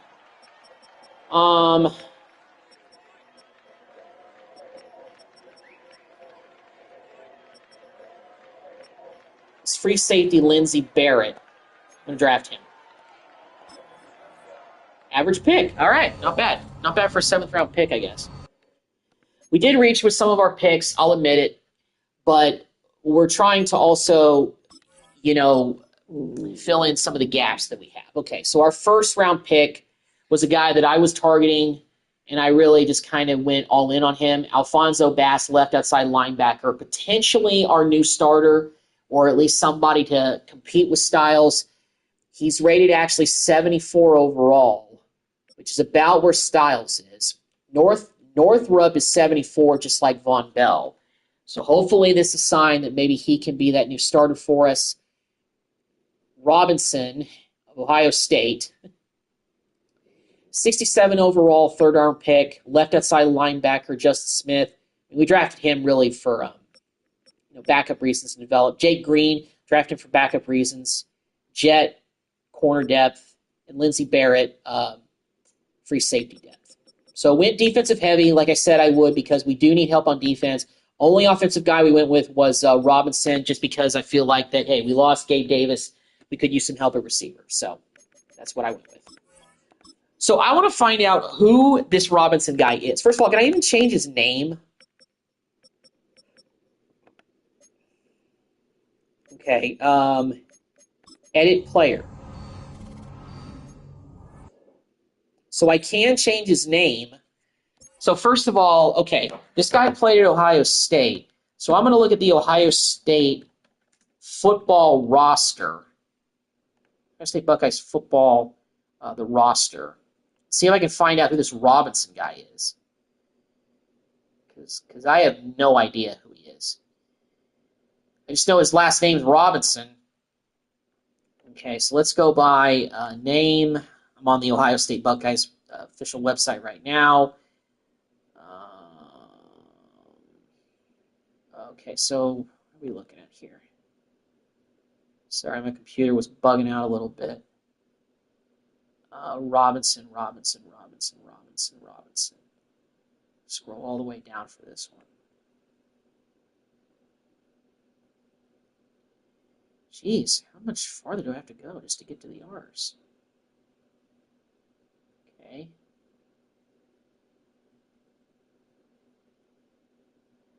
There's no Robinson.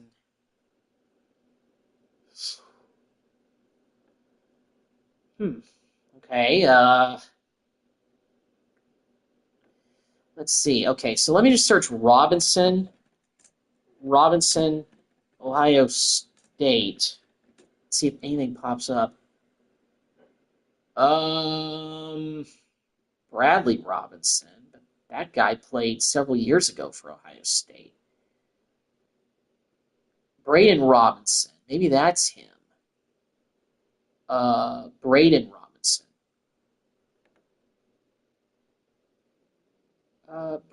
Is it Braden? I got a news article. Okay. Braden Robinson, Ohio State. Let me just search that.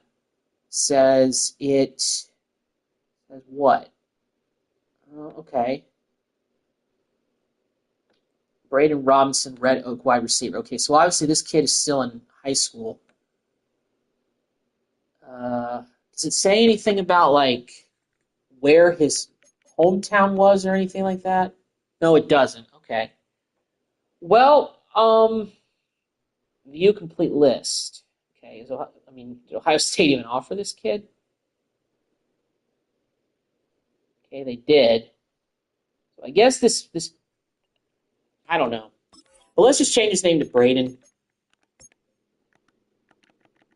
Because I don't want to have somebody with no first name on my team. I'm sorry. So I'm just going to change it, and I'm going to assume this guy's name is Braden Robinson, and he's our, wide receiver who we drafted. So, yeah. Okay. All right, so let's adjust our roster a little bit here.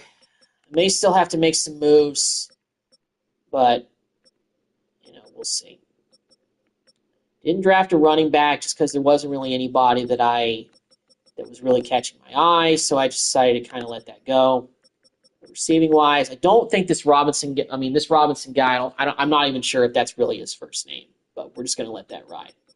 So he actually ended up being a pick that was starting out rated pretty low. We got lower picks that are rated higher than him. So this may be a bust pick, but who knows? Maybe. He's worse than Golden, who we drafted a year ago, but he hasn't gotten a lot of playing time.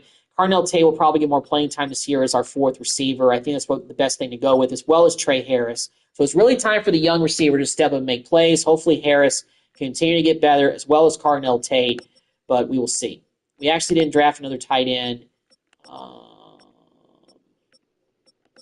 But, linemen aren't looking too bad.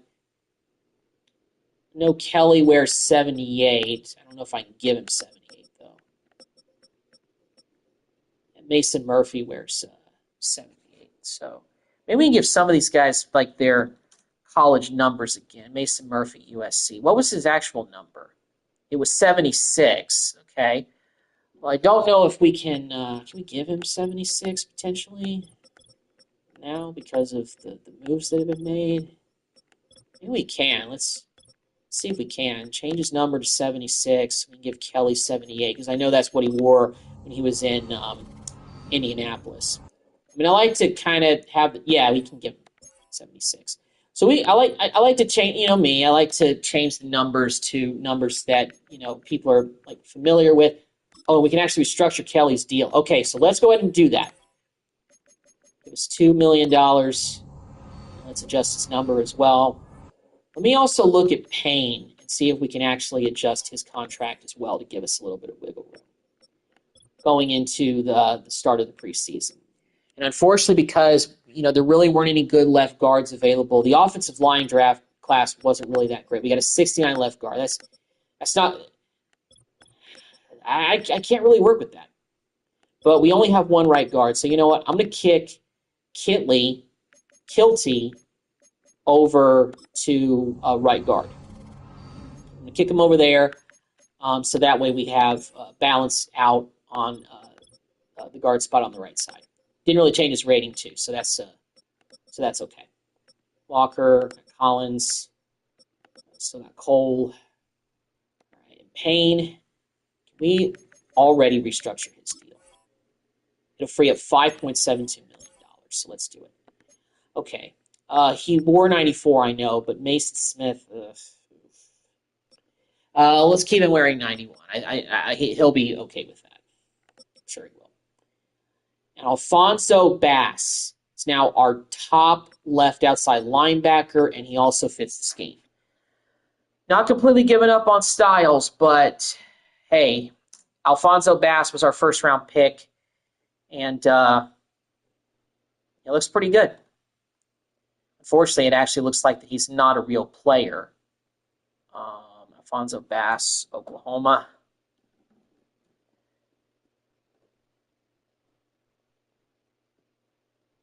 Yeah, the guy's actually not a real player. Okay, so he'll still wear 49. Then again, some of these guys, you never know. And I'm pretty sure that Justin Smith is not a real player either. That's way too. Maybe he is. Oh, he runs track and field. Okay. But I guess he doesn't play football?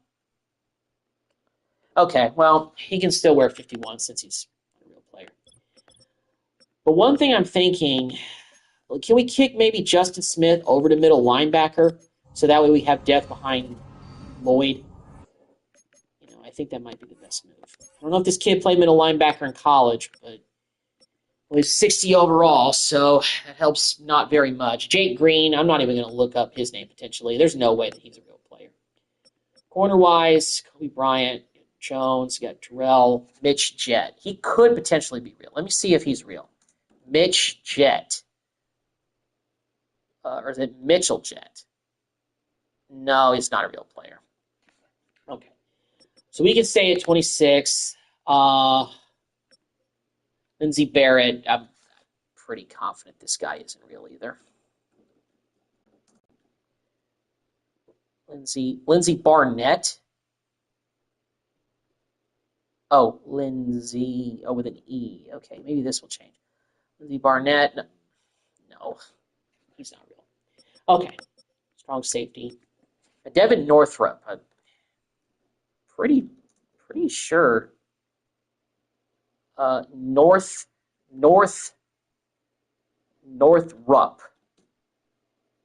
No, he's not real. Okay.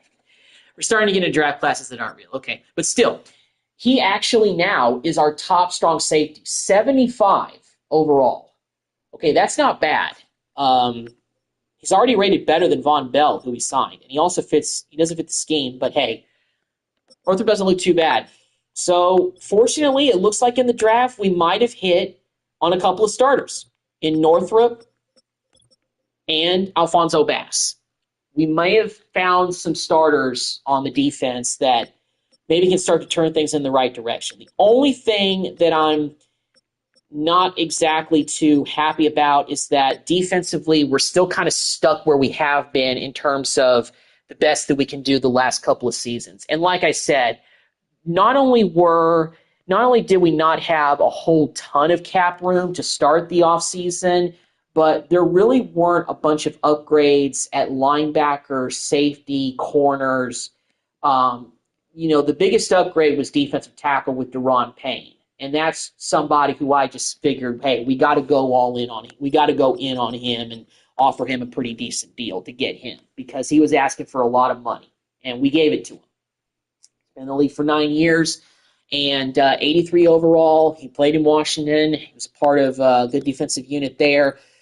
So our defensive line is looking pretty solid. This is our best defensive tackle that I think we've had so far during this rebuild and getting Payne to come here. So our defensive line is looking better. We still got Allen. Tyrone Walker doesn't have to worry about Eric Armstead looking over his shoulder anymore. He is now firmly implanted as our starter at the left end position. So that's what we're going with. Right tackle, still okay. Ekenberg, unfortunately, is the best that we were really able to do. And then again, I may look at the free agency pool to see if there's a guy I can get on a one-year deal that's in the high 70s to help us out.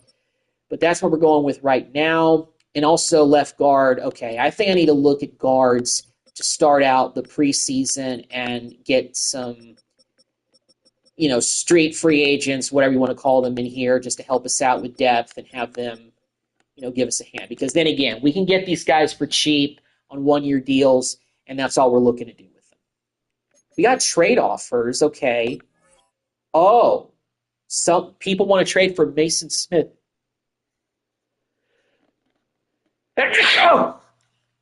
Excuse me. Well, it makes sense. Let's check out some offers because we just signed Deron Payne. So let's see if we've got offers that are solid. Okay, well, how many offers? 1, 2, 3, 4, 5, 6, 7, 8. We got a bunch of offers. Okay. So the first offer, Eric Stokes, a corner, 78 overall. I mean, we could use some help at corner. We need some help at left guard, but a guy that's rated 68 overall is not going to help us. Lewis Bond, a receiver, 69 overall in 2029, 7th rounder. Bentley doesn't look too bad. Could use a solid middle linebacker to back up Lloyd. But Sexton's only a 66. Taj Washington's only a 68 at receiver.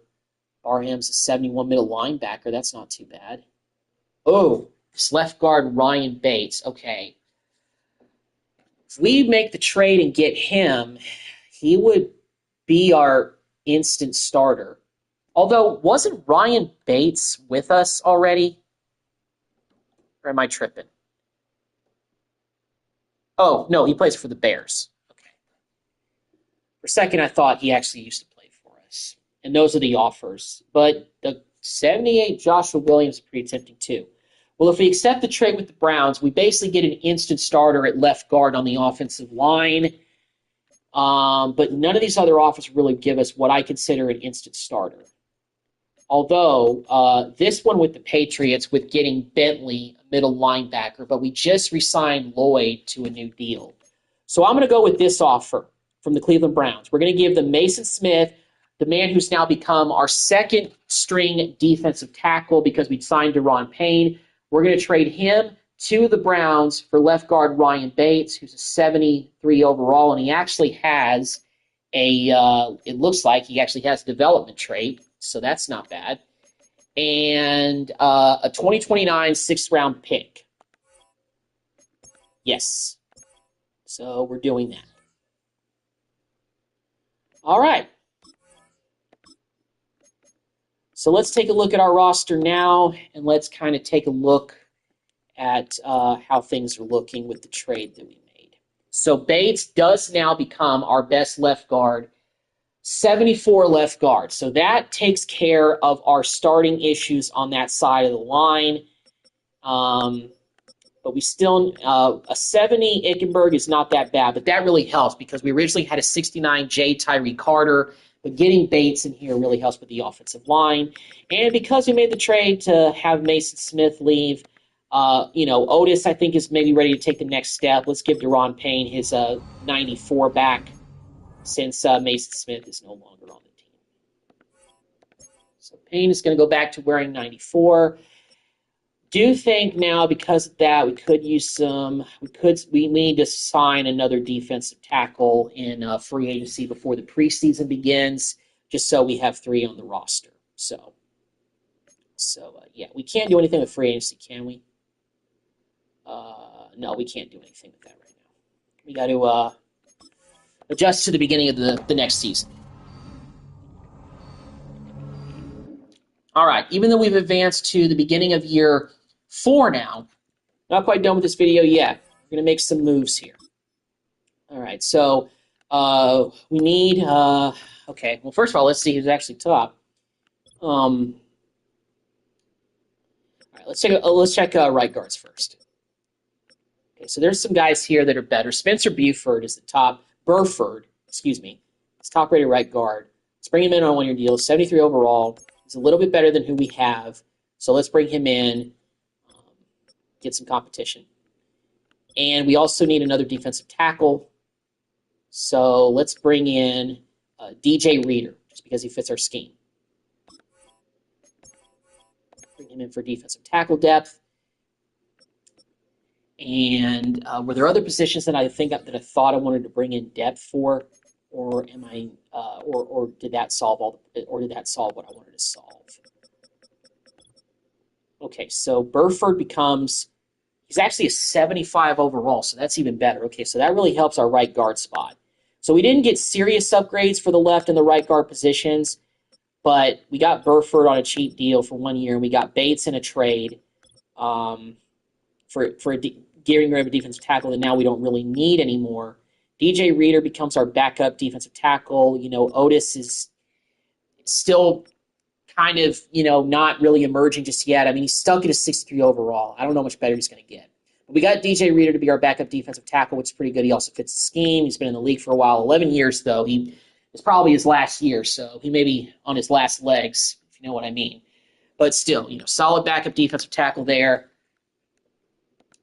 Let's just check the linebackers and maybe safeties and see if there is maybe just like at least one guy out here who may be worth taking a look at.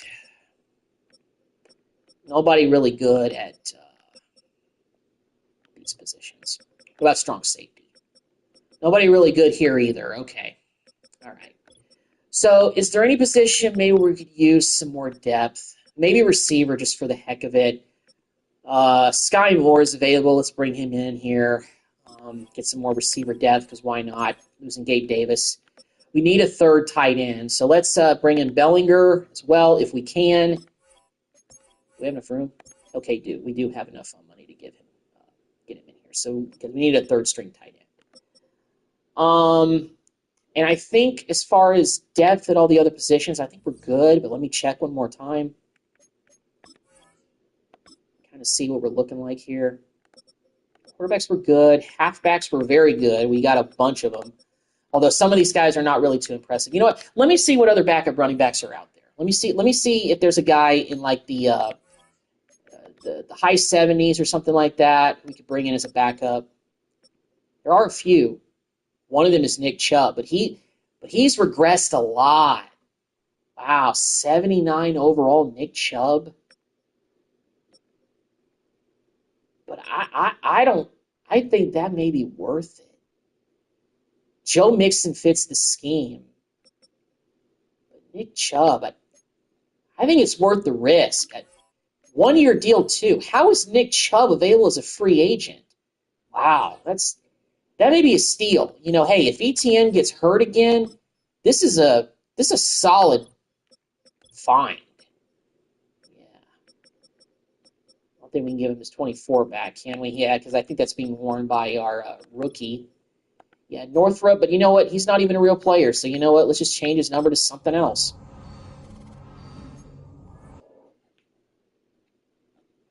Just saw the notification come. I don't know if this is you, Philip. Prez_gaming. Thank you very much for the subscription. Greatly appreciated, and the support on the channel. Let's change his number to 42, and let's give Nick Chubb 24. He's actually an 80, so he's not bad at all. Maybe some of these guys we signed in free agency are a little bit better than than the free agency screen initially showed. So we got Nick Chubb as our backup running back behind Travis Etienne. This may be a dynamic duo that is just going to do so much to help us out. So we got good running back depth now.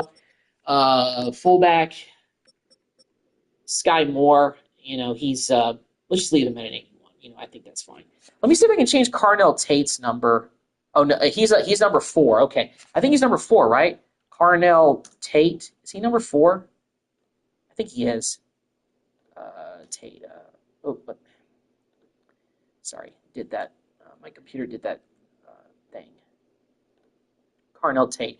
Oh, no, he's number 17. But Ingram wears 17. Okay, well, he'll stay at 87 then. Matthew Golden have a number? Maybe I can change. Matthew Golden, Texas. Number 2. But Kobe's wearing number 2. Well, he can stay wearing number. He can stay rocking 82 for another season.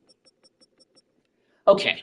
All right. So we got Sky Moore to help out with some receiver depth. He's 76 overall, and he also fits our scheme. He becomes our 4th receiver behind Harris. Carnell Tate's here as well. Tight end wise, we signed Bellinger, who's a 76 overall. Brought him in to back up Ingram, even though Ferguson is pretty solid, but I just wanted another solid backup tight end who's a veteran. Bellinger's been in the league for 5 years now, so that's pretty solid. I think we're good. I think that's as good as we can get on the offensive line. Really couldn't see any upgrades there at any of the positions except for Burford at 75 overall right guard. Harrison, got Walker, Collins as well. Let me see if Kelby Collins is actually a number that we can give we can change. Kelby Collins wears number 11. Okay. Who's wearing number 11? Is it a quarterback or is it a receiver? I feel like it's a receiver that's wearing number 11. Unless, let's see. We can actually restructure his contract. So maybe we should just go ahead and do that. Okay. Kelby Collins got his old college number back in Florida. Also, let's go ahead and restructure his deal. It'll free up only $60K. Not too impressive, but still. Kelby Collins has his old college number back. 72 overall. That was Cole. I don't think 5 is available, is it? I don't think it is.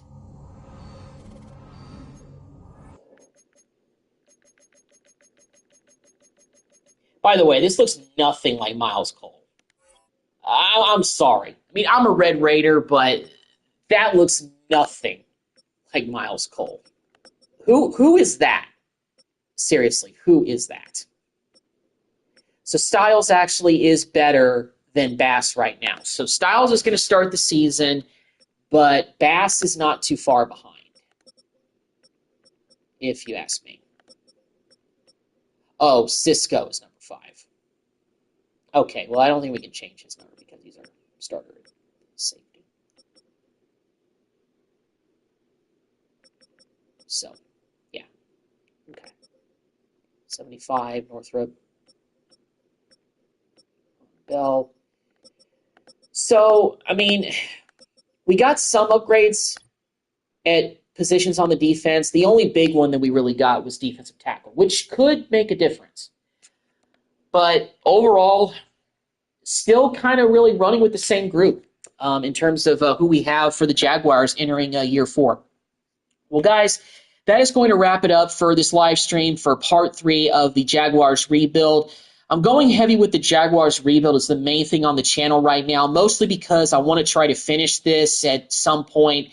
The way that I'm looking at things right now is that I'm going to try a couple more seasons, but if I can't get anywhere near a Super Bowl championship contender with this, if I can't get this team to be a legitimate Super Bowl contender within the next couple of years, I may just have to kind of throw my hands up and say, well, that Super Bowl run we had in the second year was the best that I could do, and that's the way it is. Because, rebuilds are not always easy, and not every team in Madden is easy to rebuild, And then again, with the financial and the salary cap and a lot of stuff, it's hard to rebuild teams in the modern era. But, hey, I want the salary cap on to give myself, realistic chances to be handicapped by the salary cap and everything, just like a real NFL owner and GM goes through. I think that makes the game more exciting and it gives it more realism. I think it does. But also, then again, we're also going into a new season with a new head coach in Mike Tomlin, who's defensive minded. Hopefully that's going to help out this defense and, hopefully firing Doug Peterson after leading us to a Super Bowl appearance a couple of years ago won't come back to bite me. But, hey, we finished last season pretty bad, but got to do better in year 4. So don't know if I actually don't even know if I'm going to live stream tomorrow because, I got my regular 2 days off. Tomorrow's my last day off, of course, before I go back to work on Wednesday. Of course, last week, as I told you guys, my schedule got a little bit flip-flopped due to people calling in sick and things like that. So, yeah. So I'll see if I want to live stream tomorrow, but I don't know. As far as other stuff on the channel, I may pick up next weekend the Texas Tech Dynasty mode. I hate to say that I'm getting bored with it, but I kind of am, even though it's my Red Raiders and I love them. But we've continued to just be good enough to get to a bowl game, but that's about it. Nothing really too overly impressive. It's mostly because I'm simulating constantly, but I don't know. I was hoping to start up a created team dynasty on NCAA on EA Sports College Football 25, but unfortunately, if you're using the team builder and you're you're doing an online dynasty, you can't live stream. You have to be offline, and kind of unfortunate that that's the way that it has to be because I had some really, really interesting stuff that I had planned, and I'll go ahead and tell you what I was going to do. I know this is completely irrelevant to what this video was about, but I'll tell you what I was trying to do. And hopefully EA Sports listens to this, or like maybe some other people say this and get them to listen. But what I was planning to do is I actually was able to get Blue Mountain State from the team builder and download them. And if any of y'all have ever seen that TV show, you guys know what I'm talking about. I was trying to put Blue Mountain State as an independent in college football and basically create new storylines from the last time that the TV show was on the air and when Blue Mountain State, the Rise of Thadland, had concluded. Basically, I was going to create a story surrounding Alex Moran's final year of college football with a decent number of the same cast of characters, but also a new arrival. I took one of the random players at safety, and I changed his last name to Cacciatore because Sammy Cacciatore was Alex Moran's best friend in the show, and he was also the mascot. Of course, I wasn't going to put him as a player in the game or change the name or anything like that. But I was going to create a different storyline that his brother was coming to Blue Mountain State as a freshman for Alex's senior season, and he was going to try to work his way up the roster as a safety. So I took one of the freshmen who was like the lowest guy on the depth chart, and I was going to hope that maybe he could become a solid player and maybe a future team captain and maybe the next Thad Castle, even though it would be a different position on defense, and be a superstar. And Alex would be hopefully a quarterback who could lead us to maybe 8 wins or 9 wins in his final season as a quarterback at Blue Mountain State. That's what I was hoping to do. And I was going to bring Marty Daniels back as the head coach for sure. But I couldn't do it because I can't do an online dynasty live stream. I can't live stream the online dynasty. There's like restrictions against that, and I tried to do it multiple times. It wouldn't work, and it's unfortunate that that series is something that just won't exist. Now, there's other methods that I could do. I could record videos, but here's the thing: the PS5 only allows you to record 1 hour long videos. That's the longest you can get a video recorded. And I talk too much, and there's too much that I like to do, like in a live stream like this. I can't do all this in 1 hour. A full season like with this. I can't do in 1 hour of a video a full NFL season and all the other stuff that I do in the offseason and the other things like that. There's just not enough time for that. I would have to split it into multiple videos, and that would take forever to export to YouTube, and it would just look clunky, wonky, and I don't want that. Live stream for me is just easier because I just have everything already set up, and I don't have to do anything extra to make sure that it's streaming. But anyway, just wanted to tell you that was my original plan for another College Football 25 dynasty. I could start a dynasty with a new school, but I don't have desires to turn any school other than my school or a fantasy school from one of my favorite TV shows of all time into a college football powerhouse. So, yeah, not saying college football stuff won't return to the channel, but it's going to be a little bit because I don't really know what else I want to do with that game now. But there's still some stuff that I want to do with Madden. Obviously, I want to finish this Jaguars rebuild with a Super Bowl win if I can. And there's other teams I'm planning on rebuilding too. But what I'm trying to do is rebuild teams that I didn't rebuild in last year's Madden. That's why I tried it out with the Broncos. But I may not, I don't know if I'll revisit that. Maybe down the road I will just do it from the owner's perspective instead of a coach because I couldn't get past 2 seasons without getting fired. I also am thinking about doing a rebuild again with the Seattle Seahawks, only because that's the one rebuild in Madden 24 that I just could not finish. I tried keeping Jamal Adams on the Seahawks. I tried trading for guys like Jared Goff to help at quarterback. Nothing worked. For the last 3 to 4 consecutive seasons, we finished like 8-9, 7-10. Just couldn't get over the hump and get back into the playoffs after we had, like, I think a wild card berth in year 2. So, and we also had to hire a new coach instantly after the first season because Pete Carroll retired. So it made things pretty tough. But anyway, I've blabbered enough at the end of this live stream. Thank y'all for checking out the channel. Shout out to Philip the Goat. Thank you for all the comments and saying you like the videos. And then again, not 100% sure if this was you who subscribed to the channel, but I greatly appreciate it. Prez_gaming, thank you for subscribing to the channel. Keeps encouraging me to pump out videos every week when I have time off. And then again, I'm doing this as a pastime, not looking for any money or anything like that. It's something to keep me distracted on my off days and something to give me an objective to do because, like, you know, you guys know that I love doing rebuilds on my channel. It's fun, and I enjoy it. But thank y'all for watching, and I will see y'all in the next video. Take care.